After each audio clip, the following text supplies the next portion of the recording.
നമസ്കാരം, വെട്ടന്യൂസ് ഓൺ ടൈമിലേക്ക് സ്വാഗതം. കല്യാണം ഇനി വേറെ level. Basid wedding mall, Basid arcade, Poongottukulam, Tirur.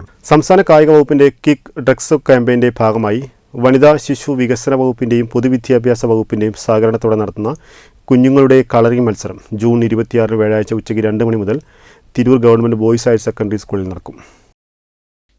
Tirurangadi, Ponnani taluk പരിധിയിലെ 5 വയസ്സിന് താഴെയുള്ള കുട്ടികൾക്ക് പരിപാടിയിൽ പങ്കെടുക്കാം. കുഞ്ഞുങ്ങൾ അമ്മമാരുടെ മടിയിലിരുന്നു കൊണ്ടായിരിക്കണം ചിത്രത്തിന് നിറം നൽകേണ്ടത്. 1, 2, 3 സ്ഥാനക്കാർക്ക് യഥാക്രമം 3000, 2000, 1000 രൂപ വീതവും തുടർന്ന് വരുന്ന 10 പേർക്ക് 500 രൂപ വീതവും ക്യാഷ് പ്രൈസ് നൽകും. എല്ലാവർക്കും മൊമെന്റോയും സമ്മാനിക്കും. പങ്കെടുക്കുന്ന മുഴുവൻ കുട്ടികൾക്കും കായിക വകുപ്പ് മന്ത്രി ഒപ്പിട്ട സർട്ടിഫിക്കറ്റും മറ്റ് സമ്മാനങ്ങളും നൽകും. രജിസ്ട്രേഷന് അംഗൻവാടി ടീച്ചർമാരെയും പ്രീ പ്രൈമറി സ്കൂൾ അധ്യാപകരെയും ബന്ധപ്പെടണം. തിരൂരിൽ നടന്ന സംഘാടക സമിതി യോഗത്തിൽ ICDS ജില്ലാ പ്രോഗ്രാം ഓഫീസർ ടി സുനിൽകുമാർ അധ്യക്ഷത വഹിച്ചു. പ്രോഗ്രാം കോർഡിനേറ്റർ മുജീബ് താന്നാളൂർ പദ്ധതി വിശദീകരിച്ചു. CDPOമാരായ M Ramla Begum, K Ramani, KT Zainaba, Nasar Kuttoor, രഘുമേനോൻ, Manoj തുളുത്തിയിൽ, ICDS സൂപ്പർവൈസർമാരായ M Manju, K Hasna, Chitralada, Neethu Lakshmi തുടങ്ങിയവർ സംസാരിച്ചു.